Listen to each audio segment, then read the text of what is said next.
Olá você que nos acompanha, começando mais um episódio do Aqui Pode. E olha, um episódio diferente e graças ao teu pedido e porque nós não poderíamos atender, obviamente que a gente atendeu e trouxemos o nosso convidado novamente. Mas antes, confere comigo esse recado da Resolve Energia Solar. Você sabe que a Resolve é a maior empresa de energia solar do Norte e Nordeste do Brasil e ela está conosco neste episódio para te mostrar a oportunidade do bandeiramento que está na sua segunda fase. Atenção você que me acompanha, bandeiramento vermelho, segunda fase, ou seja, tua conta de luz vem só aumentando dos últimos meses para cá. Então sai dessa, economiza tendo a Resolve Energia Solar solucionando os seus problemas. Quer saber mais? Fale com o especialista agora mesmo e saiba que você pode economizar até 85% na tua próxima fatura de conta de energia. Gostou? Quer saber mais? Fala com o especialista agora mesmo.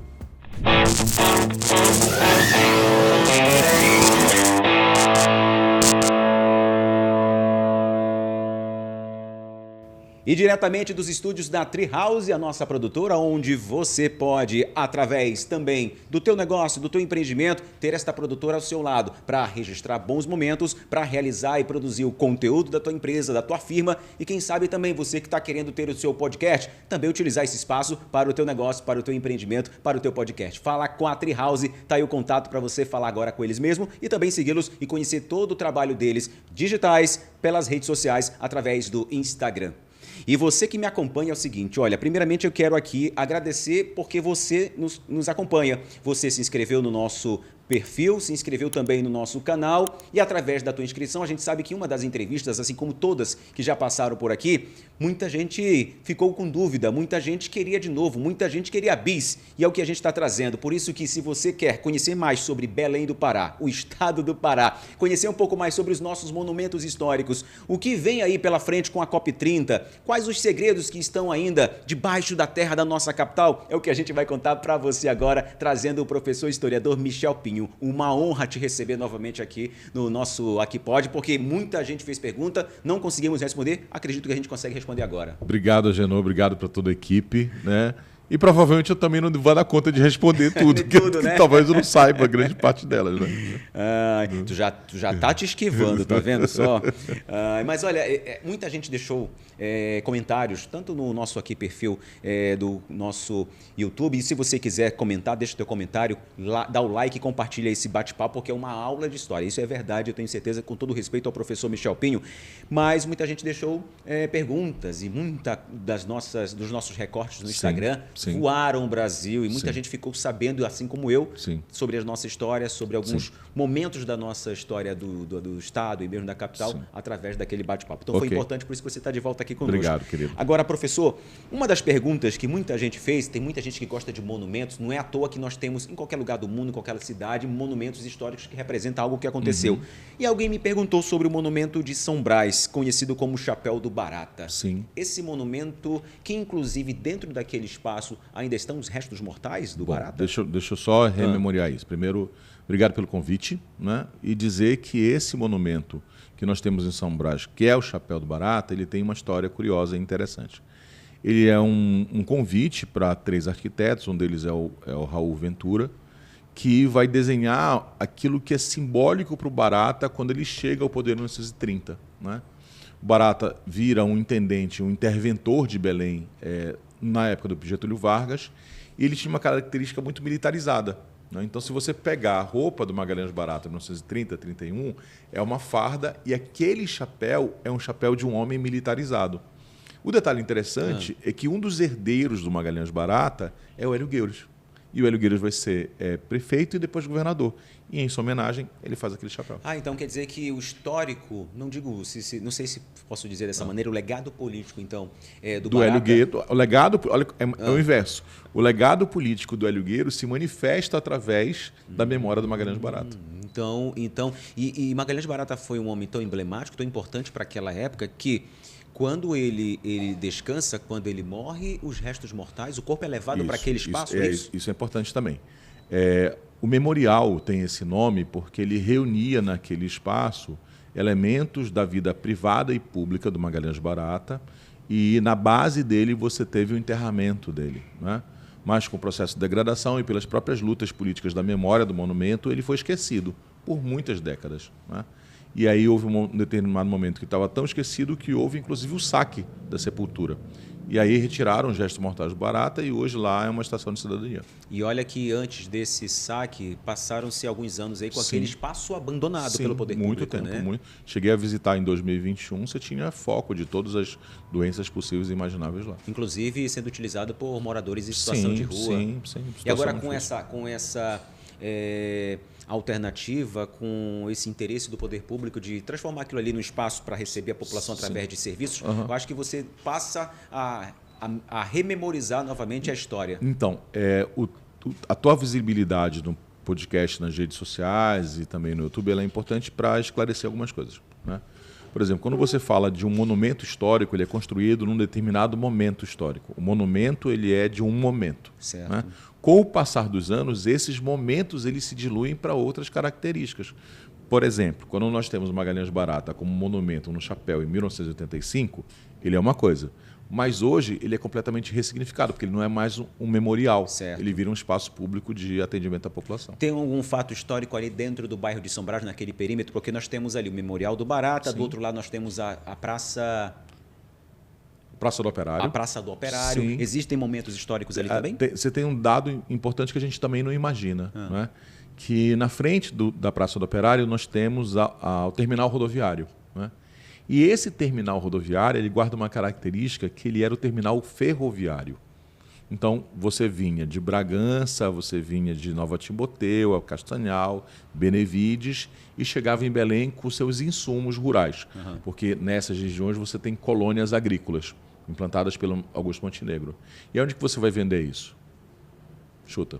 Numa feira? Não, no mercado. No mercado. Qual mercado? Mercado de São Brás. Exatamente. Então, na verdade, ele passa a se tornar um mercado após o fechamento da estação ferroviária? Não, é isso? Não, é muito anterior, é o inverso também. Ah, é? Né? Então, com a chegada dos trens no início do século XX, tu precisava dar vazão a essa alimentação, né, a esses grãos, a esses produtos agrícolas que vêm no interior. E é por isso, dada a sua importância, que nós temos o mercado de São Brás. Entendeu? Então o mercado de São Brás surge em função dessa alimentação que vinha do interior. E é hoje o mercado de São Brás, ele é considerado um monumento histórico? Ele é patrimônio histórico, patrimônio histórico nacional. Que passou também, pelo menos acho que umas 2 décadas, aí, uns 20 anos, abandonado pelo poder público, e hoje é um espaço onde você pode visitar. Recentemente teve a inauguração da feira também. Então, por isso que eu estou te falando, que os monumentos históricos eles são reformulados de acordo com os determinados momentos. Então, ele era um mercado comum, como qualquer mercado, e hoje ele foi ressignificado. Então, existe um espaço gourmet, existe um espaço para apresentação, existe todo um avarandado. Isso não tinha anteriormente. A gente sabe que quando fala em monumento, a gente fala de ícones, como, por exemplo, o próprio mercado de ferro do Ver-o-Peso. Como é que o mercado de ferro do Ver-o-Peso ele é implementado, é trazido para Belém e até hoje está de pé? Essa é uma boa pergunta. Né? O mercado chega no final do século XIX e dura entre 3 e 4 anos para ser todo montado. Então ele vem em caixotes, ele é montado, não é isso? É feita a base, é montada e ele é só inaugurado em dezembro de 1901. Só que historicamente nós achamos que ele é o Ver-o-Peso e não é. Né? A área do Ver-o-Peso vai da Feira do Açaí até a confluência da Estação das Docas. Certo. Toda aquela região é a área do Ver-o-Peso, tombado pelo Instituto de Patrimônio Artístico Nacional. Ou seja, o mercado ele é apenas um elemento ali dentro, o mercado de ferro. Então, seria um símbolo para a época? Exatamente. E do outro lado da... Mas aí que é mais bacana, porque ele é um símbolo porque é o mercado de ferro. Certo. Mas o mercado municipal não é o mercado de ferro. É o do outro lado? É o mercado Bolônia. Entendeu? Que é o do outro lado lá da Boulevard Castilho de França. Que nós chamamos esse mercado de carne. Isso, que não tem é isso? aquela escada caracol de ferro bonita. Que era uma caixa d'água. Que era uma caixa d'água. Sim. Ou seja, são símbolos históricos que agora que bom que estão sendo mantidos, graças a investimentos, e a gente sabe que Belém está aí às vésperas da COP30, então muitos investimentos chegaram exatamente para manter-se um legado, quer dizer, manter-se uma história com um legado futuro que exatamente manteve a história da cidade, né? Tem uma história muito bacana no Ver-o-Peso, é que você tem a vinda de muita coisa para cá. Né? Você tem a vinda de taperebá, das ervas medicinais, você tem a vinda de açaí em grande quantidade, de manga. Né? Isso sempre foi vendido. Mas pouca gente sabe que no Ver-o-Peso também comercializava animais, como, por exemplo, cobras, jacaré e macaco. Que vinham dos interiores. Para serem vendidos. Rapaz. Ou seja, era realmente uma verdadeira feira ao ar livre, um feirão mesmo, sempre de foi, tudo. Sempre foi. E ela foi considerada, ainda considerada a maior feira da América Latina, feira aberta? Ela é a maior feira do Brasil. Do Brasil hoje. Na América Latina existe uma feira em Palo Alto, que é um município contíguo a La Paz, que tem assim 5, 6 quarteirões. Mas a diferença é que a nossa feira está aberta de segunda a segunda. Palo Alto é uma feira só de final de semana. Olha, tá vendo só? Estou aprendendo agora, tá vendo? Ver o Peso não é a maior feira hoje considerada da América Latina. Não, porque ela não tem o tamanho que Palo Alto tem. Entendeu? E esse mercado, que era o mercado de fato do Ver o Peso, do outro lado da Boulevard Cartier de França, ele foi construído por quem? Ele é construído no metade do século XIX, mas no final do século XIX, um homem chamado de Francisco Bologna, que nós conhecemos do Palacete Bologna, reforma o mercado com uma característica econômica muito interessante. Ele reforma o mercado, mas ele também vai ter direito à parcela das vendas de vários produtos. E ele é o concessionário da venda de galinha, né, no município inteiro. Então, toda vez que, teoricamente, você vendesse uma galinha, um percentual ia para o Bologna. Imagina só uma cidade com 100 mil habitantes, com vários quiosques. E você está falando, na época, 100 mil habitantes em Belém. Sim, 100 mil habitantes, muita gente. E essa população toda aqui vai dar uma parte da sua renda para esse homem. Ele vai pegar todo esse dinheiro e vai aplicar onde? No palacete onde ele mora, que é o Palacete Bologna. Que fica... ali na José Malcher, canto com o Dr. Moraes. Na subida. Mas aí vem o lado mais bacana. O palacete é tão bonito que os outros membros da elite paraense, como o Brício Costa, decidem fazer um outro palacete. Feito por quem? Pelo Bologna. O nome do palacete, Bibi Costa. Bibi Costa, que fica... Na José Malcher, ali do ladinho de onde hoje é uma lanchonete chamada Pizza Hut. Ah, sei onde é. Bem ali naquela esquina da Dom Romualdo de Seixas, no começo dela, não é isso? Exatamente. Agora, tem um fator, você pode até me dizer se é verdade ou não, curioso com relação ao Palacete Bologna, porque ele é bem de frente para Dr. Moraes. Existe algo relevante referente a isso? É bem certo ali na Dr. Moraes. Terreno, né? Então, do ponto de vista da construção, o terreno era um pântano lá para baixo, porque você tem todo o conjunto de igarapés que iam desaguar no igarapé da indústria, onde hoje é a Doca do Reduto. Então, ele faz o saneamento, dura um tempinho para ele fazer o saneamento e coloca na frente, porque esse é um dos pontos mais altos da cidade. Certo. Então, se um dia você subir ao último andar do Palacete Bologna, você consegue enxergar a Praça da República, o Teatro da Paz. Por cima das árvores, né? Você consegue chegar até a Bahia. Você consegue ver, inclusive. Ou seja, foi planejadamente. Para ter uma boa ventilação e para ter a melhor vista da cidade. Mas esse palacete não foi feito para a esposa dele, a namorada? Isso é uma história que precisa ser contada. Né? O Palacete Bologna, ele é um palacete de um homem extremamente rico, influente politicamente. Então, se você for ver dentro do Palacete Bologna, todas as insígnias, todas as letras são Francisco Bologna, Francisco Bologna, Francisco Bologna. Se fosse feita para a mulher dele, teria as insígnias dela. E a única coisa que tem referente à mulher dele são 3 ambientes. Uma sala de costura, o quarto de dormir e uma sala de música. Né? Então, essa invenção social, essa memória social, ela não corresponde à história da cidade. Agora, professor, mais adiante ali, na José Malcher, quase em frente àquela esquina onde o senhor mencionou a Pizzaria Hut, do outro lado tem um outro palacete. Sim. Aquele palacete, qual é a história dele? No canto da José Malcher, com a Generalíssimo, você tem o Museu do FPA. Certo. Né? E ele guarda uma história muito importante do ponto de vista político. Porque o Brasil tinha virado república, não é? Belém era republicana, mas um homem vira governador por uma série de motivos, inclusive pela sua liderança política. O nome do governador, Augusto Montenegro. Augusto Montenegro. Então, tu consegues perceber que o terreno de lá é maior que todos os terrenos que estão no entorno, todos, se você parar para pensar, para quem está vendo ou ouvindo a gente, o jardim é maior que todos os outros e a casa é muito imponente. Mostrava o poder. Exatamente. Né? Então, a casa do governador era aquela amostra de todo mundo, né? Que sempre foi muito bem cuidada, inclusive. E dentro dessa avenida, quem foi governador José Malcher? Boa pergunta também, boa pergunta. E essa é para a gente pensar. Nós temos Gentil Bittencourt, certo. tudo bem? Juiz de direito e foi governador por pouco tempo. Você tem Magalhães Barata, que foi interventor e governador. E você tem o José Malcher, que é o governador entre o primeiro governo do Magalhães Barata e o segundo. É ele que fica aqui no meio, José Malcher. Então, as 3 vias principais que interligam a cidade são os governadores. E o José Malcher teve um papel relevante na sua gestão? Sim, ele tem um papel relevante porque ele é um indivíduo que vai articular uma série de legislações. Por exemplo, se você vai ver as legislações em relação ao erário público, se você vai ver as legislações em relação à administração pública, ele escreveu tudo isso e publicou esses livros, o que era mais ou menos raro naquele período. E quem era São Jerônimo, o nome dado antes de José Malcher? Então, algumas avenidas da cidade elas têm características de origem religiosa. Certo. Né? Por exemplo, uma das poucas ruas que nunca mudou de nome é a Estrada de Nazaré, que hoje é a Avenida Nazaré. Né? Você tem a São Jerônimo. Né? São Jerônimo, alguém ligado à Ordem de São Jerônimo foi lá e colocou o nome da rua. Você tem, né, a Praça do Carmo, que é Nossa Senhora do Carmo. Então, essas características elas remontam a um período que é não republicano, certo, que é o período colonial, né? Onde as ruas tinham características da sua função. Por exemplo, Rua das Cadeias ou Rua da Cadeia. Se perguntar para você, para qualquer pessoa que está nos assistindo, não vai saber onde é. Eu não sei. Mas, se eu te falar Rua dos Mercadores, vai começar a fazer sentido. Rua dos Mercadores é onde faz comércio, mercado, não é isso? Que é João Alfredo.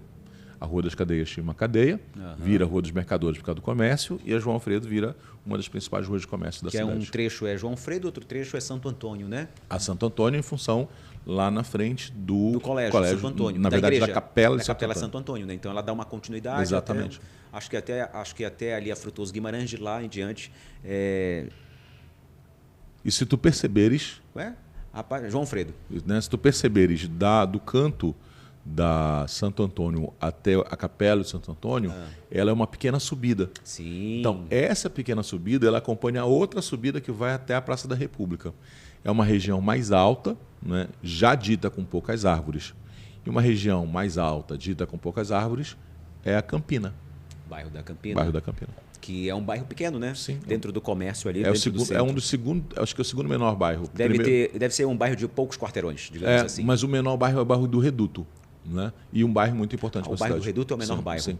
Um dia desse você deu uma aula na frente pelas ruas do bairro do Reduto. Sim. O que significou aquilo ali? Foi muito legal. Primeiro dar aula para mim na aula do Reduto foi um sonho, por muitos motivos. Assim. Primeiro porque eu sempre sonhava e precisava de uma infraestrutura grande para fazer isso, né? Então precisava da PM, precisava do Secretaria de Trânsito, enfim, houve uma mobilização e deu mais de 700 pessoas. Assim, eu fiquei muito feliz. Porque ele é um bairro de passagem, né? Se você consegue pensar, a 28 de setembro você passa, não para, a municipalidade você passa, não para. A Avenida Manuel Barata, a Rua Manuel Barata. Você não para. Né? E existe uma relação muito forte da economia da cidade com o bairro do Reduto, né? Em especial na segunda metade do século XIX. Por quê? Porque ali você tem mercadoria, sapato, vidro, oficina, né? A maior fábrica de corda do Brasil era onde hoje é a Perseverança, né? O prédio da maior fábrica de corda do Brasil, maior fábrica de algodão hidropônico, que é algodão para curativo. A corda do Sírio chegou a ser fabricada lá uma vez? Não. A maior corda, a maior fábrica de linha de pesca era do Brasil, era lá. Olha. Então, tu tens muita potência econômica. Isso refletiu nos casarões também, entendeu? Que existem. Assim, dentro do próprio centro comercial, ali, eu acho que ali já é Santo Antônio, que tem, onde é a loja até hoje, Paris na América, não é isso? Então, esse é um bom exemplo. Né? A Santo Antônio da Paris na América tem uma série de casarões, como a Farmácia Santos, por exemplo. Né? Então, todo mundo que brinca diz assim, olha, existem muitas farmácias hoje, cada esquina tem uma farmácia. Por exemplo, porque vocês não conheciam Belém do final do século XIX, porque existiam muitas farmácias, muitos remédios que eram vendidos. A Farmácia Santos é uma dessas. Né? E vendia remédio para absolutamente tudo que você possa imaginar. Dores nas costas, dor nos olhos, dor na garganta, elixir, estimulante. Né? Grande parte da medicina que a gente entende hoje já era feita naquele período, com características mais naturais do que a gente tem hoje. E a Paris na América faz parte dessa região aonde você tem um consumo muito especializado de tecido, chapéu e sapato. E era tudo que vinha de fora? Estaria presente ali? Tem um ponto importante, assim, né? A gente pensa que o comércio de Belém durante o período da borracha era um comércio que só trazia elementos de fora. Isso não é verdade, não é? Porque você também tem produtos nacionais serem vendidos aqui, mas mostrava classes sociais diferentes. Mas tem uma característica que eu acho bacana de pontuar aqui, que é a costureira, não é? Então você comprava o tecido de fora, mas precisava alguém costurar, Sim. não é isso? Então as famílias tinham costureiras, não é? Específicas para essas famílias que faziam as calças, as blusas, as roupas, né? Durante esse período. Como também havia as amassadeiras de açaí. As famílias mais ricas tinham amassadeiras específicas que iam durante o almoço, amassavam açaí e depois voltavam para suas casas. Agora, professor, a gente sabe que a gente vive num clima tropical, 365 dias de cada ano. E a gente, quando vai buscar arquivos em vídeos e fotos do século passado, ou então metade ou começo do século passado, Sim. as vestimentas de quem morava em Belém eram totalmente diferentes. Assim, as pessoas vestiam gravata, terno e gravata. Eu vou te fazer uma vírgula. Chapéus. Quem se vestia assim? A elite. Exatamente. Então, nesse caso, desses registros que a gente Sim. observa, então, do passado, era somente a elite que se vestia assim. Por quê? Porque os homens do porto, as mulheres lavadeiras, não têm a necessidade de fazer esse tipo de indumentária, não é? Então, muitas vezes os literatos desse período, né, colocam que os homens mais pobres se vestem em mangas de camisa. O que eram as mangas de camisa? É o que você está usando, o que eu estou usando. Uma camisa de manga curta, fechadinha aqui, tá, às vezes abertinha, porque era muito quente. Sim. Né? Então, fazia parte de uma distinção social que essas pessoas mais enriquecidas se vestissem à moda francesa. Né? E tinham muitas doenças de pele em relação a isso. Né? Tinha muitas assaduras, porque não era condizente com o nosso clima. Então, na época, era dito que as pessoas se vestiam à moda francesa. É. Olha, interessante isso, porque a gente, quando busca os registros, você que nos acompanha deve também procurar pelo Instagram, pelas redes sociais, você vê sempre pessoas bem vestidas e algumas pessoas perguntam, mas as pessoas andavam dessa maneira naquela época? Uma pequena parte da sociedade. Uma pequena parte da sociedade, né? Sim. Eram registros, eram recortes, né? Sim. E agora, professor, quando a gente anda mais para o centro da cidade, obviamente que a gente não vai falar de todo o centro, porque senão a gente vai precisar de um episódio para cada parte ou para cada bairro da cidade. Mas mais adiante, ali na Avenida Portugal, nós temos ali a Praça Dom Pedro, depois daquela curva ali, né? Tem o Palácio Antônio Lemos, que hoje é a sede. Sempre acredito que de um tempo para cá é a sede da Prefeitura de Belém. O que representa esse palácio? Bom, existia uma pessoa muito importante para Belém que é pouco dita, chamada de Gama Abreu. O Gama Abreu previu que era necessário centralizar as ações municipais. Certo. E aí ele começa a se organizar, a partir de 1864, a construir um paço municipal. Esse paço municipal tinha 4 características. O Poder Executivo, a Intendência, a Câmara do Senado, que era a Câmara dos Vereadores. Você também tinha lá dentro o Judiciário, tá? E você tinha a cobrança de impostos.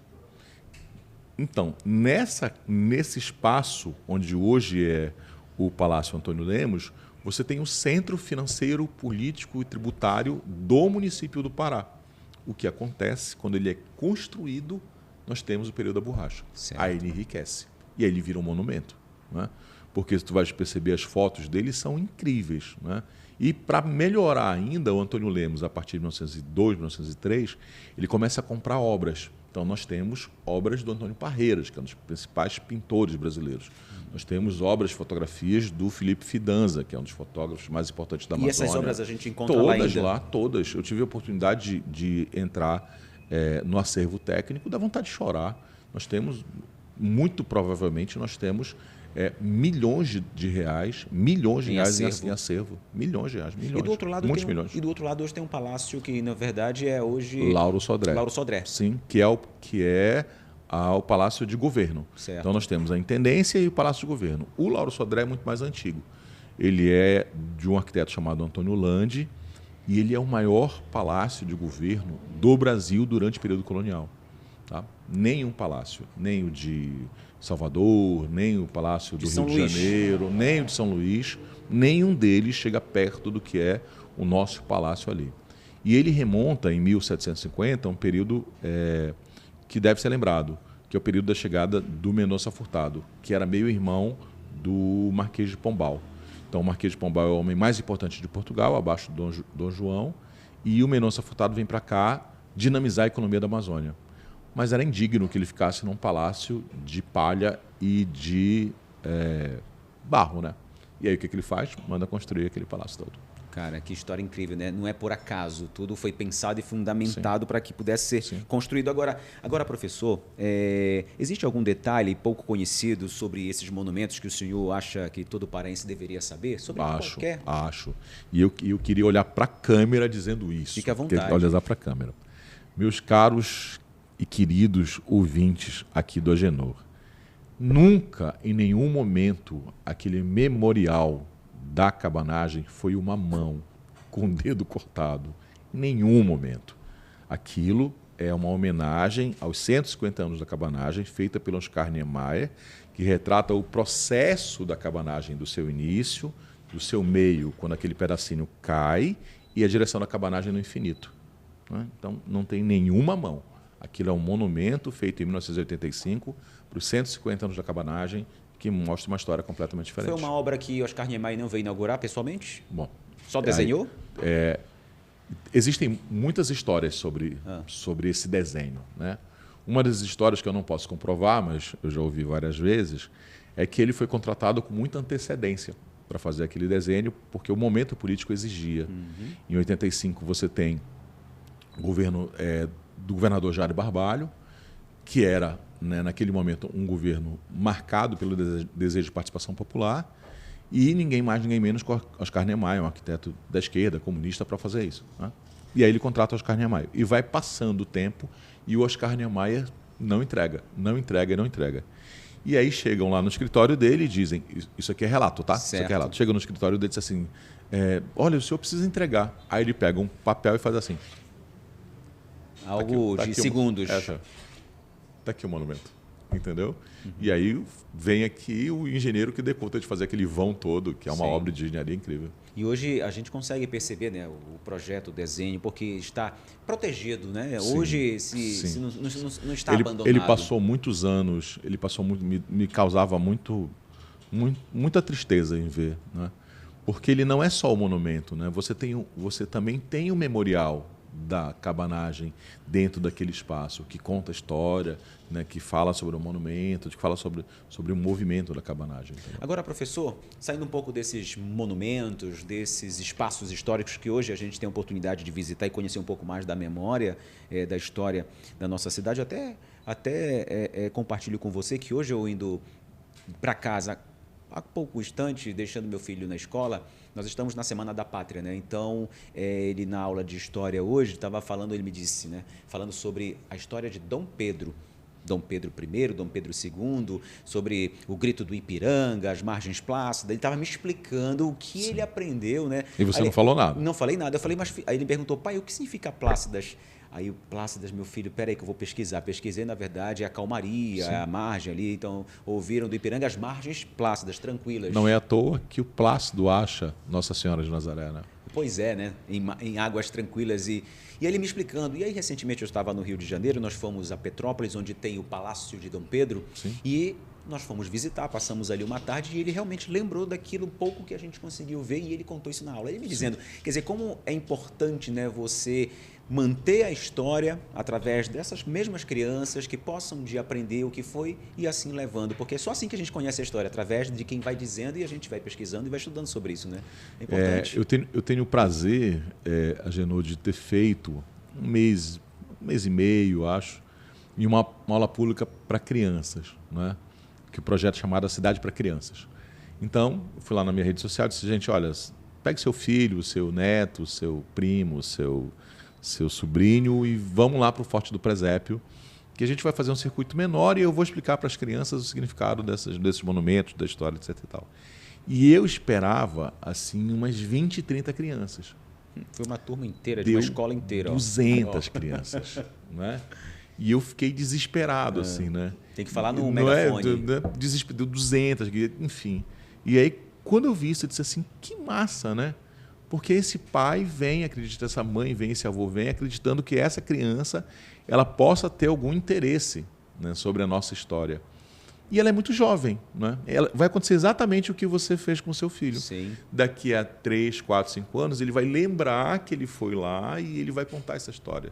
Essas crianças vão lembrar que elas foram ao Forte do Presépio e lembraram que foi ali que começa a cidade. E qual foi o significado, né, daquela proteção, né, de proteger a cidade? Então, aí reforça uma coisa que vai para além do que a gente está fazendo aqui, que vai para além da rede social, que vai para além do YouTube, que vai para além desse mundo digitalizado, que é o professor.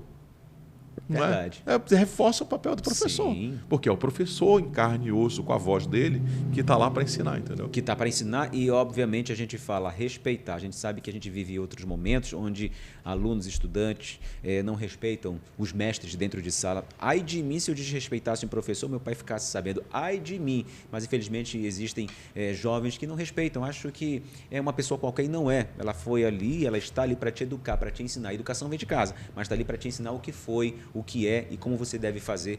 Por exemplo, no caso das aulas de história, das aulas de geografia, geopolítica, história do Brasil, história do mundo, enfim. Agora, professor, entrando agora no mundo dos bairros da nossa cidade. Sim. Começando, eu vou abrir aqui uma exceção dentro da minha linha de raciocínio, que Sim. um dia desses eu estava conversando com um amigo meu, que também ele falou assim, eu não sou do nível do Michel Pinho, mas eu sou um curioso. Falei, então me conta. Aí ele é curioso, não sei se você conhece, que é o Valmir Rodrigues, o narrador. Sim, claro. O Valmir sim, é um cara claro, curioso, sim, claro, sabe de tudo. E eu aprendi com ele, sentado a uma mesa na época da Supernorte, me explicando o que foi Canudos, ou seja, por que o bairro de Canudos e o nome das suas ruas. Aí eu lhe pergunto, professor, bairro de Canudos e por que as ruas em torno ali do bairro? Essa é uma história trágica, né? Por quê? Porque no início da proclamação da República, você teve uma guerra no sertão da Bahia, com um líder chamado de Antônio Conselheiro, que era preciso exterminar essa população pobre, uma visão marcada da elite pelo preconceito, pela violência. E uma parte grande desse país mandou soldados para lá. No nosso caso, nós mandamos 2 grupamentos. Né? E os 2 grupamentos não só derrotam Canudos, mas também mostram poder de fogo, a violência que foi estabelecida. Uma dessas pessoas se chama Coronel Fontoura, que é o nome da Academia de Polícia da Polícia Militar do Pará. E segundo é que a vitória que nós temos naquela região do sertão com a Guerra de Canudos é dia 25 de setembro, que é a rua que dava o nome anterior a Rômulo Maiorana. Certo. E terceiro, quando esses soldados vieram para Belém, o governador da época decidiu então fazer com que eles tivessem uma área da cidade onde eles construíssem suas casas como uma forma de agradecimento pelo combate. Nome da região onde eles construíram suas casas? Canudos, em função da guerra que eles combateram. E quem eram os doutores que dá nome às ruas doutores? Roso Danin, Isso. deixa eu ver quem mais. Tem o doutor Roso Danin, tem... Me ajuda. Tem César Alvim é do outro lado, né? Doutor César Alvim. Esses nomes são médicos muito importantes no início do século XX, porque uma parte deles tinha uma atuação muito popular. O Roso Danin era um deles. Né? Então você tem, no bairro de Canudos, diferente de outros bairros, um bairro que não é só feito pelo nome dos soldados, mas também pelos médicos. Entendeu? Ou seja, cada uma daquelas ruas que tem doutor Roso Danin, doutor Assis, alguma coisa assim do tipo, Sim. Eu não estou recordando agora. São médicos muito populares daquele período. Muito populares. Muito populares daquele Sim. período. E uma parte deles, inclusive, fazia parte do hospital. Mas esses médicos não atuaram na Guerra de Canudos? Não. Como não, voluntários, exatamente para socorrer aqueles que eram combatidos? Não. Uma parte grande desses médicos fazem parte da história do Guamá em relação ao que você tem no hospital dos jansenianos, né, dos alienados que existiam no Guamá. Agora, professor, o bairro do Jurunas, eu acho que é o mais populoso da nossa capital. A origem do nome e a formação desse bairro? Essa é super fácil, super fácil. Para quem está nos vendo, ou para você, ou para quem está aqui no estúdio, quando você vem do Ver o Peso, você passa pela Avenida Portugal, vem embora e chega na 16 de novembro, não é isso? No final da 16 de novembro, você tem um largo grande, que é o Largo de São José, e você sai do Largo do São José e pega a Roberto Camillier, não é? Correto. É a Travessa dos Jurunas. Né? A Roberto Camillier era a Travessa dos Jurunas.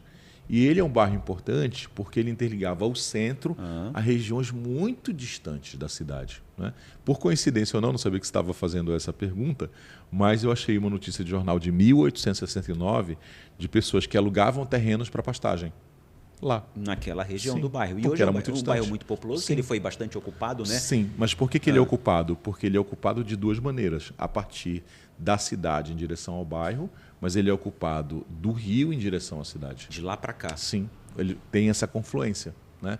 E se você for olhar no mapa do bairro, os quarteirões são completamente diferentes dos quarteirões do resto da cidade. Né? As ruas elas não são retas, há muitas vilas. Isso mostra a característica popular dele. Ou seja, e o que chama atenção também, com relação quando a gente fala, poxa, Belém é uma cidade que nasceu de costas para o rio.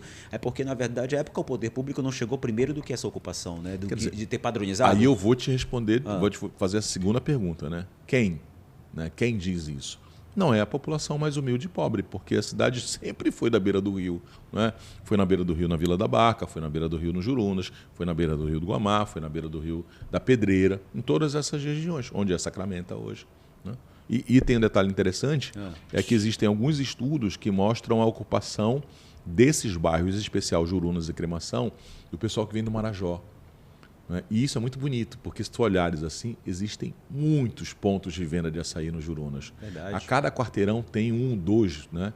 Da onde vem esse costume de comer, de beber o açaí na cidade de Belém? Não está no centro da cidade. Tu não tens açaí, venda de açaí na Nazaré, nem na Magalhães Barata, né? E nem, por exemplo, na Gentil, por Verdade. exemplo. É mais ali para aquela beirada mesmo. Exatamente. É essa tradição que veio no interior. E eu pergunto para você, você falou no bairro da Cremação, tem alguma coisa a ver com crematório? Sim, o bairro da Cremação ele surge da 26 de junho. A 26 de junho surge lá na frente, né, onde hoje é a Magalhães Barata, desce do lado do Museu Emílio Guild e ela é aberta para que se leve o lixo até o forno crematório. E aí, um bairro muito estigmatizado. Onde tem aquela chaminé. Era ali. Um bairro muito esquematizado, né? E até a década de 40, 50, acho que aquela chaminé funcionou muito. Então, não era bem visto morar na Cremação, entendeu? Eu me esqueci o nome daquela praça. Dalcídio Jurandir. Dalcídio Jurandir. Quem foi Dalcídio Jurandir? Dalcídio Jurandir foi, assim, no meu caso, um dos maiores escritores brasileiros, né? Tem aí quantidade de livros incríveis, como Chove nos Campos da Cachoeira, Belém do Grão-Pará, e que, assim... Não, é um podcast. Um podcast só para falar de Dalcídio. É. E agora, bairro da Condor, que está ali entre os Jurunas. Isso é legal. Isso é bairro, legal. aí eu pergunto para você, que é um historiador, professor, é da Condor ou do Condor? Da Condor. Da Condor eu vou te explicar por quê. Até 1950, 60, você só chegava em Belém através de barco. Né? Então, só depois da Belém-Brasília que vai interligar Belém no interior. E nesse período que você tem ali, até 1960, você chegava de avião em Belém também. E existiam duas rampas e companhias de avião. Uma ficava no Ver o Rio, não é? Pané descia lá, e existia uma outra companhia de aviação chamada de Condor, que desce lá onde hoje é a Praça Princesa Isabel. Sim. Entendeu? E se você prestar atenção, dada a importância desse aeroporto, duas ruas entrecruzam a Condor. A Padre Eutíquio e a Alcino Castelo. Elas fazem isso aqui, né? Ou seja, ela vai interligar e trazer esses passageiros para o centro da cidade. Agora, professor, o senhor conhece muito bem a cidade. Qual é a maior avenida ou rua de Belém? Porque assim, Atravessa a Padre Eutíquio. Atravessa a Você Padre nem Eutíquio? pensa sobre não isso. Não é a Barão do Triunfo? A Barão? É. Ela é menor ainda do que a Padre Eutíquio? Que a Barão começa de uma ponta a ponta. Eu vou defender a Padre Eutíquio porque eu moro lá. Sim, eu vou defender porque eu moro lá. Não, sim. Né? Ela começa de uma ponta a outra do rio, né? Bora contar. A Padre Eutíquio passa por onde? Pela Condor. Pela Condor. Pela Cremação. Isso. Pela Batista Campos. Isso. Tudo bem? Pela Campina ou Comércio? Pela Campina. E chega na Cidade Velha. Isso. Não chega na Cidade Velha. Estou exagerando, ela está no comércio. Né? Então, ela é a única rua da cidade que sai do Rio para a Bahia.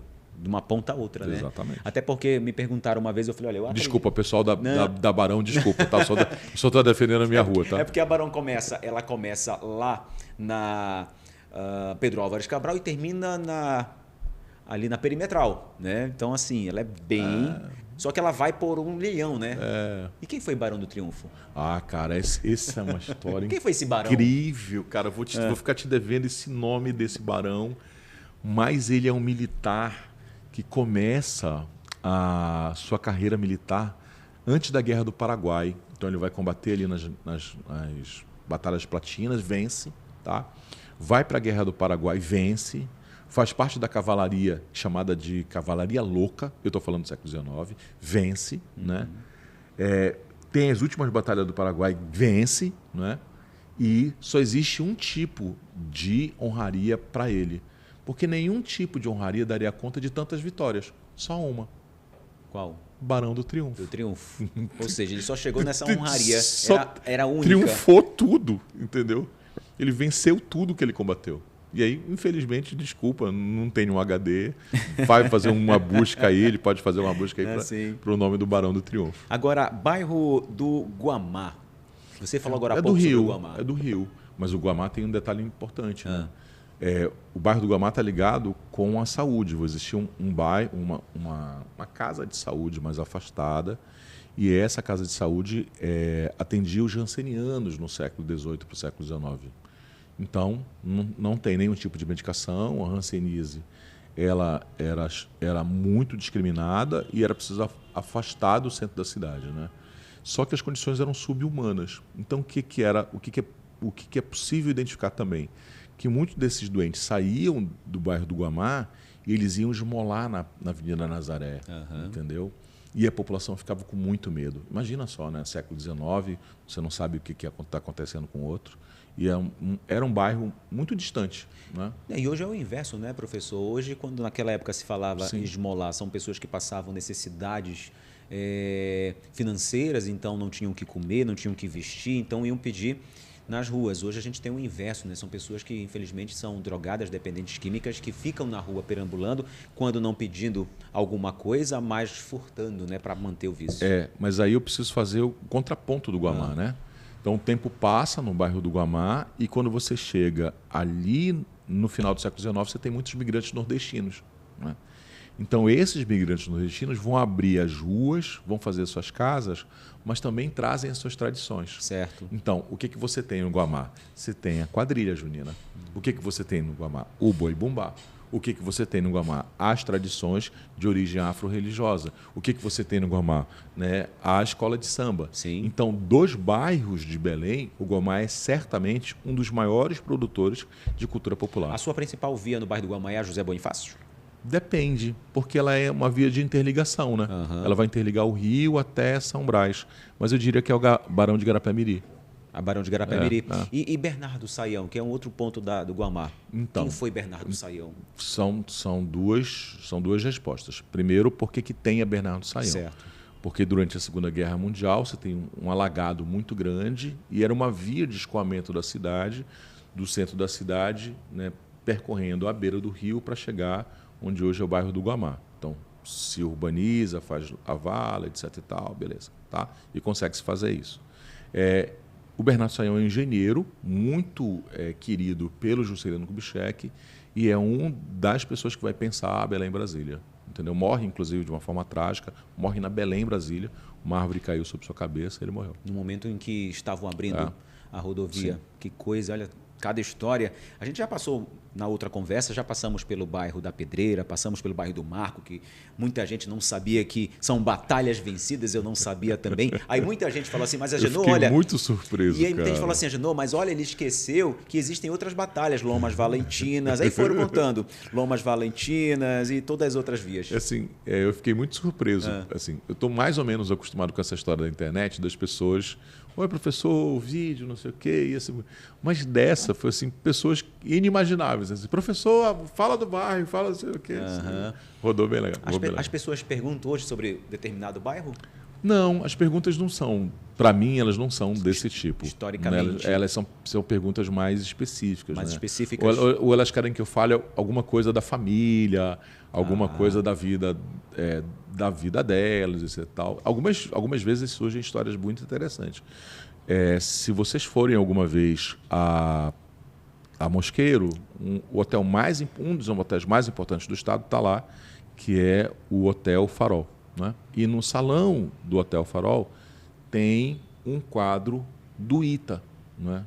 Da classe Ita, que são os navios que vinham para cá e iam para Mosqueiro, Soura e voltavam para Belém. Né? E aí eu fui lá, fiz o vídeo sobre o Ita, etc e tal. E aí 2 dias depois, a filha do comandante Ita, do último comandante, entrou em contato e me deu as fotos. Olha que maravilha. Para compor, inclusive, o seu trabalho, tenho as fotos. A aula. Sim. E como você falou em Mosqueiro, o que significa Mosqueiro? Cara, essa é uma discussão antiga, né? Porque ela pode... Alguns estudiosos dizem que Mosqueiro vem do Mosquera, que era um espanhol que teria nessa região. Particularmente não acho que seja verdadeiro, né? Mas eu estou mais propenso a acreditar que Mosqueiro vem de moqueio, né? Onde você tem a praia do Murubira tem esse nome por causa de uma variação do Tupinambá chamada de Murubira. Né? Então, era muito comum, como é muito comum até hoje no litoral paraense, você pegar o peixe e moquear, que é colocar naquela grelha. Sim. E aí deixar ele bem durinho e depois moquear e tem comer um moqueado o peixe. Recheado. Sim, sim. Eu recheado nunca comi. É gostoso? Tem. É gostoso? Em Quaraci tem. Por falar em Quaraci, além de Mosqueiro, nós temos também Iquaraci. Iquaraci tem uma coisa bacana que eu estava pesquisando e descobri no ano passado, que quando o lote, quando a Vila de Pinheiros ela é desapropriada, né, para virar... A Fazenda de Pinheiros é desapropriada para virar a vila, há uma determinação governamental para que os lotes da frente sejam muito maiores de frente e muito mais fundos, né, para que eles sejam mais caros. E os interiores, eu acho que eram 10 braças de frente e 30 braças de fundo, que eram os lotes populares. Então, quando tu vais para Iquaraci hoje, na orla, o que tu percebes? Os restaurantes, os palacetes, as casas, as rocinhas. Bem beira-rio, né? Bem beira-rio. Mas nessa época, professor, essas casas, essas residências eram dos barões da cidade? Sim. Então, qual é o circuito que você faz? Belém, Iquaraci e Mosqueiro. Entendeu? Tudo pelo rio. Por exemplo, tem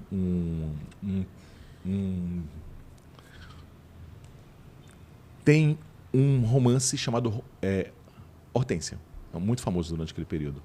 E ele mostra um homem traído, né, em Belém, que precisava se organizar do ponto de vista mental, né, refletir, e ele vai para onde?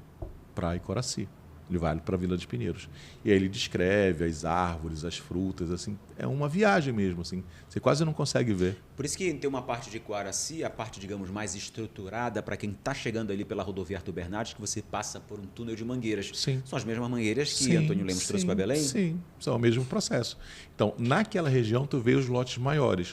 Mas quando tu desceres na praia do Cruzeiro e dobrar para a direita, tu vai ver os lotes menores. Por isso que, então, as ruas eram denominadas primeira rua, segunda rua, terceira rua, quinta rua. Quer dizer, era dividido assim dessa maneira. Sim.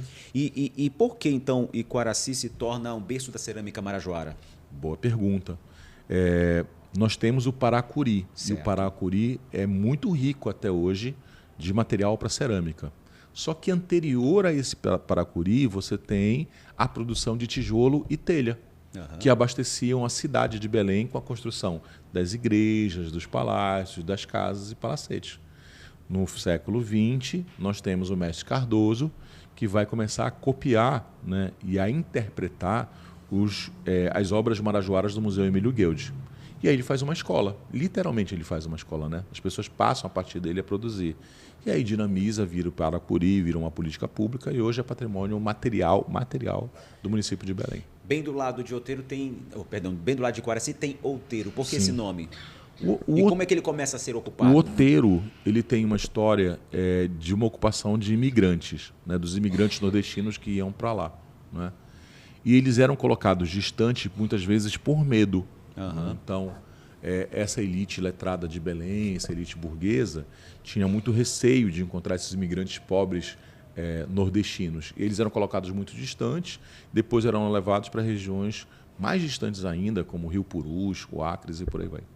Agora, professor, a gente está dando um passeio no lado histórico da nossa capital, em suas ilhas. Hoje Belém tem quantas ilhas? Boa pergunta. Google, né?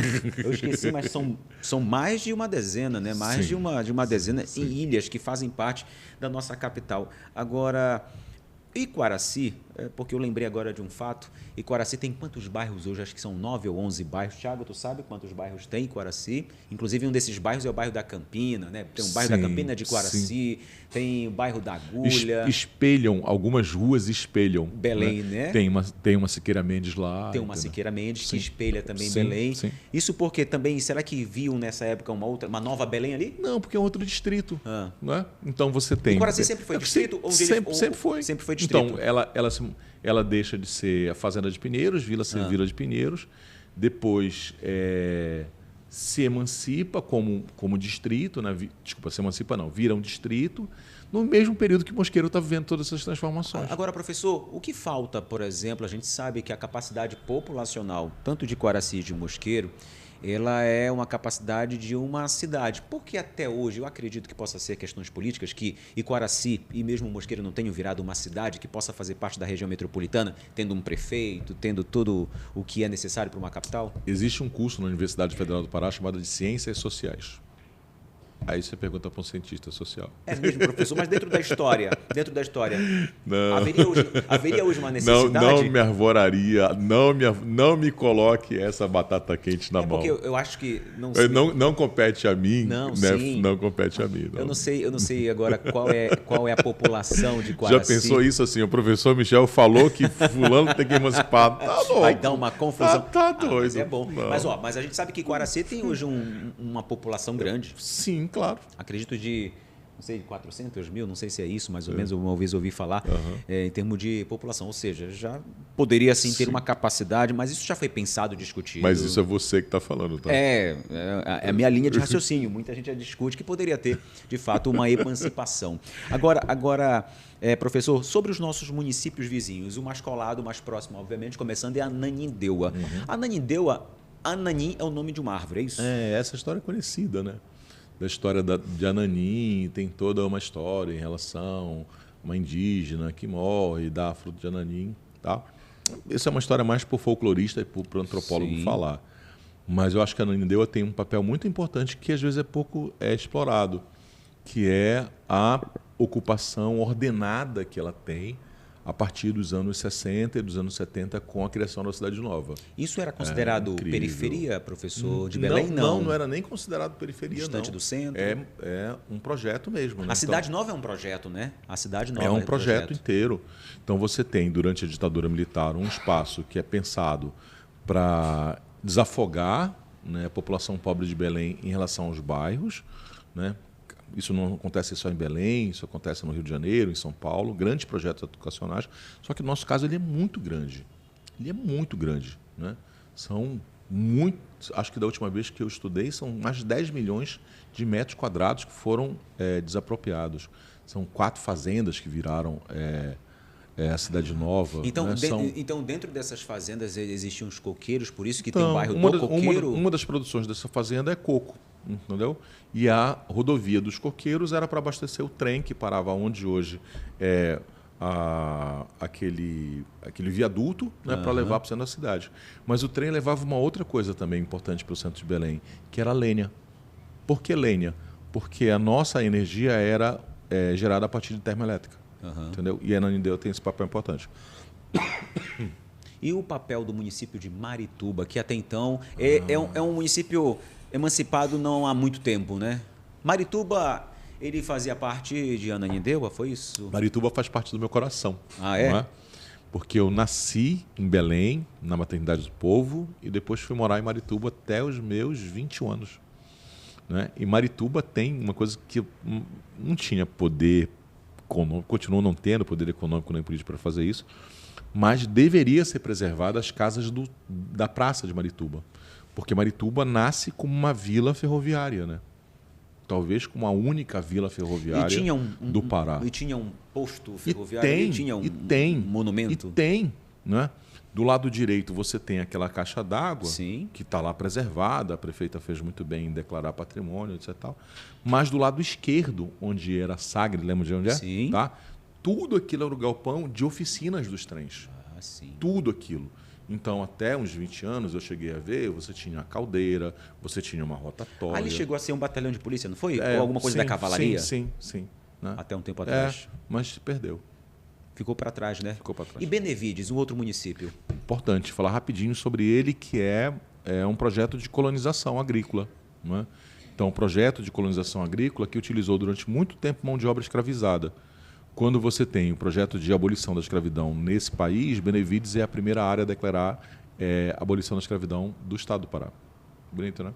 E Santa Isabel, para a gente terminar ali? Para Santa Isabel, a gente tem também uma área de colonização agrícola que sofre uma mudança grande. Tá? com a chegada dos japoneses. Ou seja, eram essas cadeias, então, que produziam e abasteciam a capital. Por isso que você tem a estrada de ferro. Certo. Né? Então, a estrada de ferro vai Marituba, reabastece, ela vai Benevides, ela vai Santa Isabel, ela vai APU, ela vai Castanhal e até chegar em Bragança. Né? Então, ela vai como transporte e ela volta como produto. Que ela abastecia por causa da ponta do mar, né? Em Sim. Bragança. Sim. Mas aí você me fala em Santa Isabel, com relação à colonização japonesa. Sim. Só que a gente não vê hoje uma colonização japonesa porque ela parece que migrou para Tomé-Açu ou não? Não.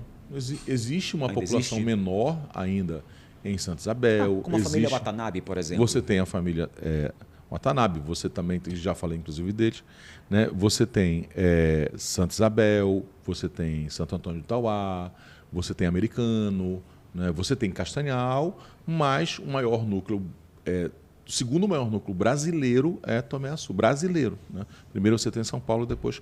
Não é à toa que a gente tem um consulado em Belém. Entendeu? Uhum. E não é à toa, isso muito me orgulho de falar, que a gente tem não só um consulado, mas a visita da família real japonesa em Belém, não é? Que vai para a região. Tem sempre um cônsul aqui em Belém, em visita, né? Sempre. E agora, professor, muita gente pode até achar piegas, mas não é. Mas muita gente não sabe por que foi dado o nome para a nossa capital de Belém? O que significa, historicamente, a nossa cidade se chamar Belém do Pará, que não tem nada a ver com Belém. Do quê? Do Oriente Médio. A Belém de lá? A Belém de lá. Tem tudo a ver. Tem tudo a ver. Então você tem uma ocupação em Belém que antes era indígena, certo. A cidade era chamada de Mairi, mas posteriormente você tem uma cidade que é fundada no dia 12 de janeiro de 1616. Mas só que a saída dos portugueses de São Luís foi 25 de dezembro. Então a saída de lá é Natal, dia de nascimento de Menino Jesus. Sim. Então, todo esse conjunto, né, cidade portuguesa, católica, do século XVII, chegada aqui no dia de Natal, esse menino nasceu aonde? Em Belém. Só que na Belém, da onde? Do Grão-Pará. Do Grão-Pará. Né? Que é uma referência a outra Belém, que é a Belém da Judéia. Hoje meu filho me deu uma aula também, lembrei agora. Pai, aquela estrela sozinha lá na bandeira do Brasil é o Pará, que foi o último a aderir. Eu falei, meu filho, olha, a sua aula de história foi boa, hein? Eu preciso informar que não é isso, não? É. Então quer dizer que possam ensinar errado na escola? Como é que me explica agora, então? Me fala sobre essa estrela solitária. Na verdade, a bandeira que nós temos hoje é uma bandeira republicana. Certo. Não é? E essa bandeira republicana tem um dístico, né, chamado Ordem e Progresso, com aquela faixa branca. Não é? E na constelação do dia 15 de novembro de 1889, no mapa da constelação, a capital mais ao norte é Belém. Belém. Então, quer dizer, o significado daquela estrela ali não tem a ver, por exemplo, de ser o Estado a última a aderir à independência do Brasil. E não sim, tem nenhuma relação. Pela constelação aponta. Onde a nossa bandeira brasileira é o céu do dia 15 de novembro de 1889. Então, atenção, professores, por favor, completem aí dentro do que diz a regra e o conhecimento com a informação que o professor nos deu agora com relação à estrela ali na bandeira do nosso Brasil. Agora, mudando de assunto, falando de fé e tradição, professor, para que a gente possa caminhar já para o nosso bate-papo final. Eu sei que você está gostando aí, né? Está gostando, está comentando, então manda aí a tua pergunta. Quem sabe uma outra oportunidade a gente vai trazer sobre um determinado assunto aqui no nosso aqui. Vou virar sócio do podcast. Vai virar sócio, vai virar. Mas sabias que tem muita gente que pelo Brasil passa uma temporada num podcast trazendo outros assuntos, porque é muito bate-papo. Quem sabe, por que não? Mas olha, muita gente também deve perguntar, não deve saber, vai ver e vai acompanhar o nosso recorte. Qual a história da Basílica de Nazaré? Como é que ela se tornou um símbolo de fé para o povo católico paraense? Eu te diria que não é a Basílica de Nossa Senhora de Nazaré, mas aquele local. Né? A Basílica vai ser montada e remontada muitas vezes. Né? Vai ruir, inclusive vai ser reconstruída. Mas ela é um local muito, muito determinante para a festa do Sírio, porque é atribuído àquele local o achamento de Nossa Senhora de Nazaré. Então, a ida de Plácido à Cidade Velha e o retorno de Nossa Senhora para lá marca o desejo de Nossa Senhora em estabelecer-se naquela região. Então, desde muito cedo, muitos relatos já colocam que esse Plácido colocaria uma pequena ermida, uma pequena capela de madeira, de palha, onde as pessoas fariam sua devoção. Isso só aumentou com o tempo. Né?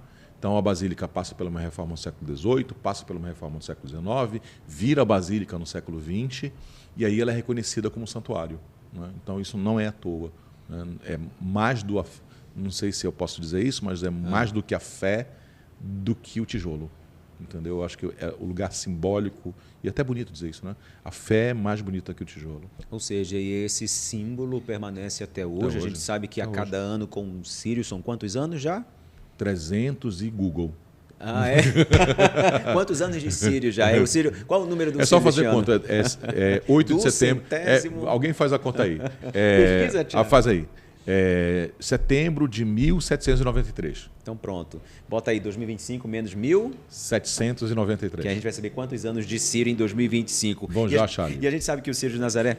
232. Então é 232º edição do Sírio. Pronto, é 200º. A gente quase não ouve dessa maneira, né? Agora, professor, a gente sabe que o Sírio de Nazaré é considerado a maior procissão do mundo. E como é que começou essa tradição? Como é que ela evoluiu e vem evoluindo até hoje? Isso também é uma pergunta muito prazerosa de responder, né? A devoção de Nossa Senhora, ela é uma devoção do início do cristianismo, né? Devoção mariana. E a devoção de Nossa Senhora de Nazaré também do início do cristianismo, né? E ela alcança em Portugal um espaço importante quando você tem um milagre, né, onde Dom Mosínio sobrevive a uma queda de um penhasco. Quando os jesuítas trazem essa devoção mariana para cá, ela encontra eco por um motivo muito simples, e por isso que é tão importante para as pessoas até hoje, que é a devoção da mãe, né, da devoção que acolhe, da devoção que acalanta, né? Rogai minha Nossa Senhora de Nazaré, né? Defende minha Nossa Senhora de Nazaré, valei-me minha Nossa Senhora de Nazaré. E a mãe está lá para acolher, né? A mãe está lá, eu fico até emocionado porque eu sou devoto. Sim, né? sim. E ela está lá para acolher, entendeu? Então, o que mais você vê no Sírio ao longo desses 200 anos são agradecimentos e pedidos, né? Por isso que ele é tão forte. Por isso que ele é tão forte, né, professor? E ele fica até emocionado quando fala de Sírio com ele. Obviamente que estamos aí às portas, né, às vésperas do Sírio de Nazaré 2025. E existem mudanças, professor, importantes na forma de como o Sírio era no começo realizado, no passado, em comparação com hoje? Sim, muitas mudanças, mas eu vou te colocar só duas. Tá. A primeira é o processo da procissão, né? A procissão do Sírio ela já começa enorme. Ela já começa com toda a formação do Estado, cavalaria, tiros de canhão, ela já começa enorme, né? E a outra mudança, né? A outra mudança é que essa procissão, com o tempo, ela vai ficando mais civil, né? O povo vai aderindo a Nossa Senhora de Nazaré de uma forma espontânea. E nós podemos colocar uma terceira transformação, que é o trajeto. Porque inicialmente o Sírio de Nazaré percorria as ruas da Cidade Velha, não é? Até chegar o que hoje é a Presidente Vargas e a Avenida Nazaré. Ou seja, o trajeto ele era menor? Não, ele não era menor. Ele só mudava o percurso. Ele só mudava o percurso por dentro da Cidade Velha e alguns anos por dentro da Campina. E aí ela foi sendo modificada, aí temos aí a corda que foi inserida e a história toda para que esta berlinda, esta imagem pudesse sair da Sé até a chegada. Sabes qual é a maior mudança que o Sírio tem nos últimos 40 anos? A quantidade de procissões. E ela revela a mudança da sociedade. Você tem o Sírio Fluvial, você tem a motorromaria, você tem a corrida do Sírio. Tem o traslado. Você tem o traslado, você tem... A sociedade ela é viva, né? E o Sírio vai acompanhando essa vivacidade. Isso também é muito bonito. Agora, professor, como a fé católica se mistura com a cultura popular paraense nesse período? Nossa. De muitas maneiras, né? Então é possível você ver afro-brasileiros, né? Pessoas do mundo afro-brasileiro, afro-religiosos, no Sírio de Nazaré, fazendo a sua devoção. Uma das coisas mais bonitas que a gente tem é essas pessoas com seus turbantes, vestidos de branco. E no mesmo Sírio você tem pessoas evangélicas distribuindo água, porque embora a crença não seja... Eu fico emocionado. Embora a crença não seja a mesma, mas você acredita no outro, entendeu? E eu acho que por isso que o Sírio é bonito, né? Porque, apesar de tudo, num mundo completamente diferente, desunido, naquele momento a gente está junto. É um momento muito diferente, né? de se vivenciar e estar mais próximo do outro. É um momento em que a gente se sente em paz, é um momento em que o povo se sente em paz, sabendo que todos estão com o mesmo olhar, com a mesma promessa, com o mesmo foco. Eu não consigo falar por um dado muito específico, assim. Porque eu vejo os olhos das pessoas, entendeu? Eu vejo os olhos marejados, o choro. Porque vai te remontar ao que eu te falei antes, né? Porque é a mãe que está lá. Né? É a mãe espiritual, é aquela que vai te acolher ou já te acolheu. Por isso que as pessoas vão levar os seus ex-votos, seus agradecimentos de casa, de carro, de saúde, de carteira de trabalho. E isso se faz há séculos. E a gente sabe que, como você falou, são mais de 2 séculos de história do Círio de Nazaré.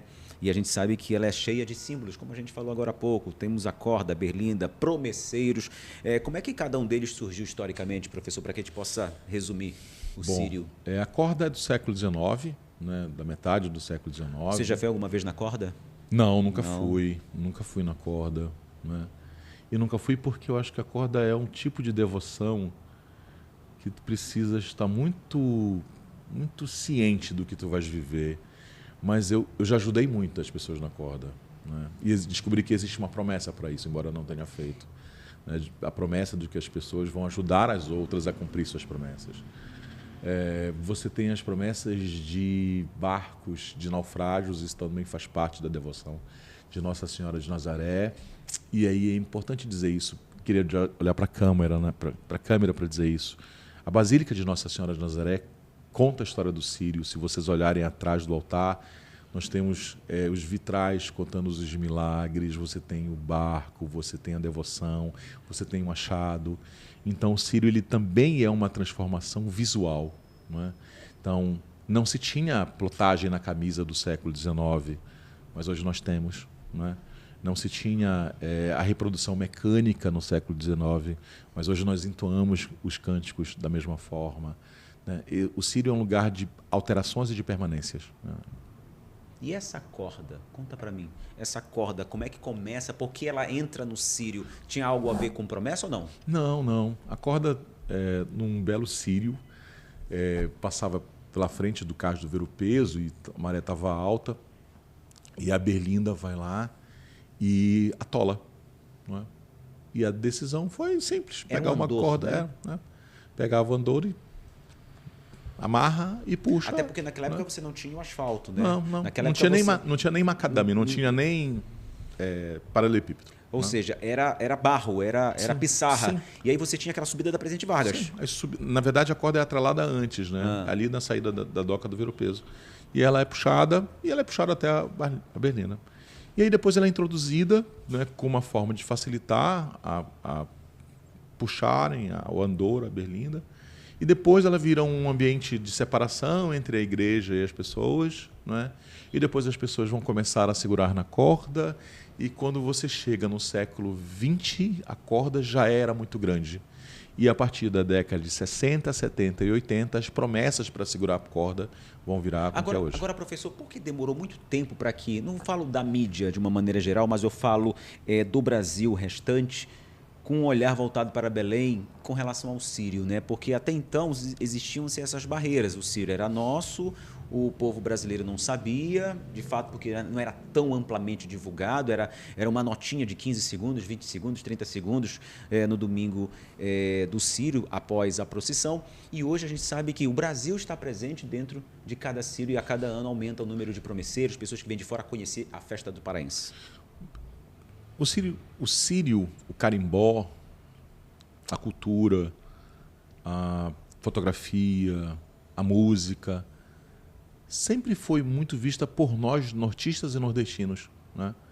Porque talvez seja muito difícil para essa população entender a devoção de 2 milhões de pessoas, que é a maior festa mariana do mundo, né? Ser realizada numa cidade tão distante para eles do que Belém do Pará. né? Isso revela muito mais um caráter de desconhecimento e ignorância dessas pessoas do que em relação a gente. Agora, com a COP30, né, o maior evento climático que acontece a cada ano Olha a resposta que eu num vou te dar. país diferente. Olha a resposta que eu vou te dar. Mas eu digo assim, professor, a importância de um evento mundial sendo realizado na nossa capital. Não estou aqui falando de obras, mas onde, mesmo assim, ainda a gente sabe, se tem o preconceito contra a Amazônia, contra o Norte, contra o paraense. Isso é histórico. E isso parece que não muda. E isso é histórico. No meu caso, eu vou te pedir licença para te dizer isso, porque você tem mais de 9 bilhões de reais sendo investidos na cidade. Quer dizer, quantas vezes nos últimos 100 anos a gente vê em um curto período de tempo um investimento tão significativo na cidade das mais diversas formas, né? Nós temos a Bienal das Amazônias sendo patrocinada por grandes empresas, a gente tem uma série de obras de saneamento na cidade. Não vai resolver todos os problemas, mas a gente não pode esquecer de levantar isso. Você tem uma série de ações que estão contratando profissionais, né? E está gerando emprego e renda. Isso causa ciúme, para ser, né, aqui bastante suave com as palavras, né? Mas isso revela um outro lado perverso, né? Que é o lado da xenofobia mesmo, né? De que não vai ser aqui porque é na Amazônia, porque é distante, porque é Belém, porque é pequeno, porque não tem hotel. Então faz o seguinte, quando tem um grande show em São Paulo, vai lá para São Paulo para saber quanto que é o preço da diária do hotel. Faz o seguinte, vai para o Rio de Janeiro ou vai para Brasília quando tem um grande evento e vê o preço da passagem do avião.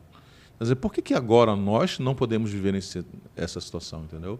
Isso me revolta como cidadão, porque isso traz uma questão muito importante, que é do esquecimento. Nós sempre fomos esquecidos. E agora, quando nós somos lembrados, querem fazer com que a gente volte para esse esquecimento. Ou seja, nós vamos deixar um legado, a COP30 vai deixar um legado para a população. Já está deixando, Já né? deixou. Isso é inegável, já deixou. A COP30 não tem função como... a COP30 não tem como função na sua acepção, na sua criação. A COP30 não tem nada a ver com urbanização, não tem nada a ver com saneamento, não tem nada a ver. O evento causa, né, esses processos de desenvolvimento social. E eles causaram e continuam causando. Né? Vai procurar um pedreiro, vai procurar um ajudante de obras hoje. Né? A cidade está pulsando do ponto de vista civil. Hotéis, saneamento, canalização, né, águas. Então, tu vai dizer não? E uma das maiores, acredito que pelo seu ponto de vista na história de Belém, uma das maiores intervenções, eu acho que nos últimos 100 ou 150 anos, sem dúvida. Um parque da cidade, por exemplo. Sem dúvida, mas não é só isso. Não, estou dando um exemplo. Não é só isso, porque olha só, o período da borracha, eu já fico alterado. Sim, né? Já fico alterado. O período da borracha vai de 1870 a 1912, quando realmente o preço cai muito. São 42 anos. Nesses 42 anos, tu tem Teatro da Paz, Praça da República, Praça Batista Campos, a arborização, a criação de asfaltamento, você tem o cais, você tem os prédios, você tem. Beleza? Certo. Tranquilo. Tá bom? Beleza. Em 42 anos. Claro que isso beneficia o centro. Certo. Ponto. Tá? Mas você tem, em 3 anos, uma transformação urbana que a gente não teve nesses últimos 100 anos. E não é só o Parque da Cidade que está sendo feito. Né? E não é só o Parque da Cidade. Você tem uma série de ações indiretas que estão beneficiando de forma contumaz a cidade de Belém. E aí vai a minha irritação. Por que não? Por que não? Por que não fazer? Por que não aceitar? Entendeu? E o que você acha, então, dos próprios paraenses, moradores de Belém, que criticam o evento em Belém? Eu acho que é um direito de cidadão, entendeu? Acho que todo cidadão ele tem o direito sagrado da sua manifestação política e isso é inquestionável, tá? Primeiro tem que avaliar qual é o tom dessa reclamação, né? Segundo, tem que avaliar quais são os interesses dessa reclamação, entendeu? Agora, dizer que não vai aceitar um evento desse tamanho, que pode abrir porta para outros grandes eventos e a gente virar uma capital importante no circuito internacional, não acho que seja incrível. Esse será um dos legados da Copa, ou seja, Belém vai se tornar circuito cultural, circuito turístico. Belém sempre foi. Mas a partir desse momento de pessoas querendo participar. Sempre foi. Mas agora nós temos a possibilidade de gerar condições para que isso seja feito. Imagina só se você faz um grande festival de música amazônica para o mundo, né? Pegando os expoentes do mundo e trazendo para Belém. A gente vai ter hotel, a gente vai ter aeroporto, a gente vai ter via, a gente vai ter um processo de experiência no trânsito, na segurança da cidade. Por que não? Nós nunca vivemos isso. Eu participei e me orgulho pra caramba de fazer isso, de um treinamento para o grupo de segurança de autoridades no ano passado. Já era para a COP. E eu achei o máximo deles contratarem, né, deles convidarem um historiador para falar da história da cidade, porque esses policiais, esses oficiais vão ficar do lado dos grandes líderes de Estado. E tu vai fazer uma pergunta, o que é isso? O que é o Teatro da Paz? Eles queriam estar informados para saber o que é. Por isso que você tem que estar preparado, como cidade, como cidadão da cidade, Entendeu? preparado para poder. Ele ficou até aborrecido, viu? Mas eu tenho certeza porque é um defensor da nossa cidade, da história, do legado que nós estamos construindo ao longo dos 4 séculos. Então, acho que é interessante a população, porque tem muita gente, professor, que vem, infelizmente, nas redes sociais, por falta de conhecimento histórico, criticar e falar bobagem. A gente sabe que todo mundo tem direito de falar, de criticar, mas às vezes as pessoas ultrapassam, né, o seu limite e não sabem nem o que estão falando. Então é importante a gente, primeiramente, se capacitar, estudar, para não falar bobeira por aí, para não ficar falando besteira. Agora, professor, como é que esses nomes dos nossos bairros e monumentos ajudam a construir a identidade cultural da nossa cidade? Como é que eu te respondo isso?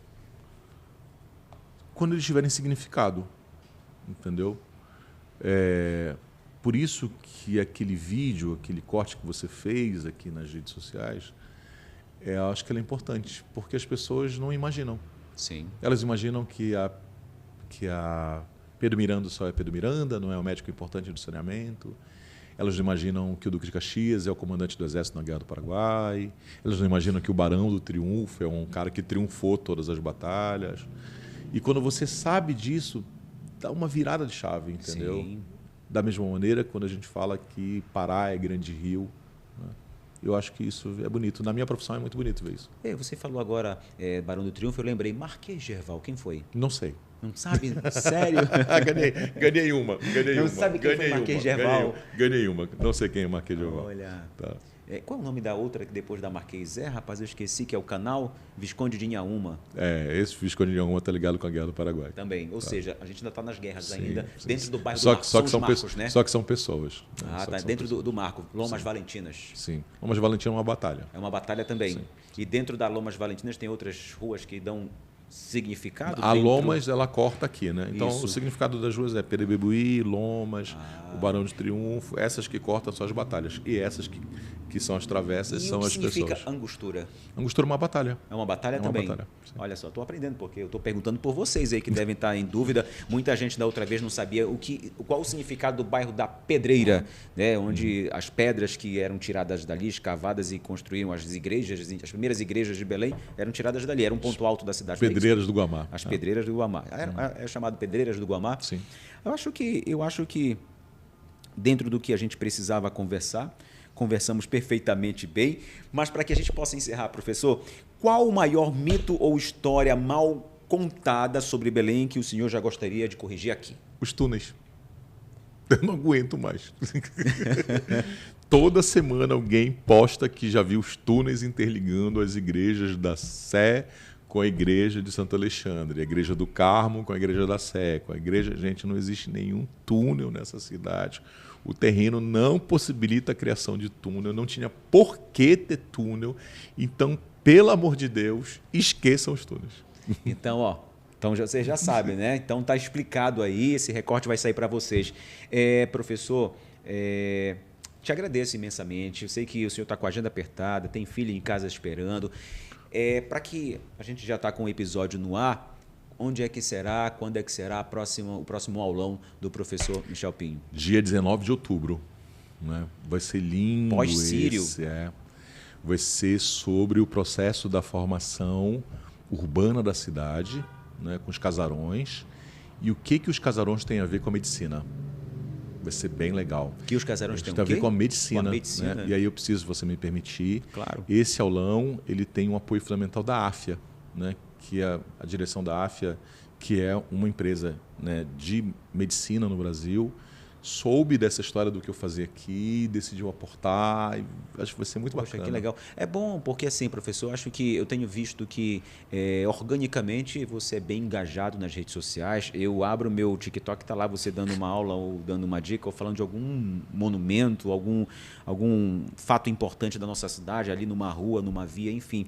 E eu tenho certeza que não só eu, muita gente vê, muita gente admira. E quando a gente colocou o último episódio no ar, o anterior, não digo o último, digo o primeiro episódio nosso conversando, muita gente veio no direct dizendo que você era o professor, que você tinha dado aula, meu professor, estudei com ele, fui aluno dele em escola tal. Quer dizer, isso é reconhecimento pelo teu trabalho. Sim. E não é só o engajamento, mas pelo fato de você não parar de estudar como professor. Sim, sim. Eu te agradeço as palavras porque nunca me seduziu, eu vou te ser muito sincero, nunca me seduziu e não me seduz essa história da quantidade de seguidores, da quantidade disso, né? Se quantos veem, quantos não os veem. A resposta mais bacana e que mais me estimula é quando tu vais para a rua e tu entra no supermercado e o rapaz está colocando o arroz lá na prateleira e diz assim, professor, olha, gostei daquele vídeo. Legal. Né? Poxa, eu não sabia. E aí tu vais para tua casa e tu recebe uma mensagem assim, professor, eu sou a desembargadora tal, tá? Gostei do seu trabalho, não sei o quê. Ou seja, tu atinges democraticamente a cidade, entendeu? Então, o mais bacana disso não é o número, mas é a pessoa. É o que você está falando. É alguém chegar para ti, você deve ser comum em relação à tua vida, mas não é em relação à minha. Poxa, professor, o senhor me ensinou alguma coisa? Porque eu acho que esse é o papel do professor. Eu acho que fica registrado, como a outra conversa ficou registrado, muita gente ainda curte, compartilha os recortes, porque fica o aprendizado. E muita coisa que nós, paraenses, belemenses ou belenenses? Belemenses ou belenenses? Os dois. Os dois, né? Aprendi. Ou belemitas. Ou belemitas. Pode ser belemitas? Eu sou um belemita? Belemita. Então pronto. Você que não sabe um pouco da sua história, da história da nossa cidade, por que você nasceu aqui, por que nós temos esse desenvolvimento, por que nossas ruas se chamam desta maneira, então isso aqui fica registrado para vocês. Mais uma vez, Michel Pinho, obrigado. Obrigado. Ele conseguiu me irritar e me emocionar em um podcast. Mas esse é o nosso podcast, porque aqui tudo pode. Por isso que ele aqui pode. Mais uma vez, obrigado. No oferecimento da Resolve Energia Solar, você já sabe, a maior empresa de energia solar do norte do Brasil. Este episódio que fica para a história e, lógico, que vai até você. Não esqueça, está querendo economizar até 85% na tua conta de energia? Então fale com quem entende, fale com a Resolve, invista na tua própria energia e sai dessa, porque olha, o bandeiramento vermelho aumenta a tua conta e o dinheiro no bolso não sobra. Esse é mais um episódio, diretamente dos estúdios da Treehouse, a nossa produtora que também pode engajar a tua empresa, pode também produzir os materiais, podem produzir também fotos, vídeos da tua empresa e do teu negócio. Vem para a Treehouse. A gente se encontra numa próxima. Até lá!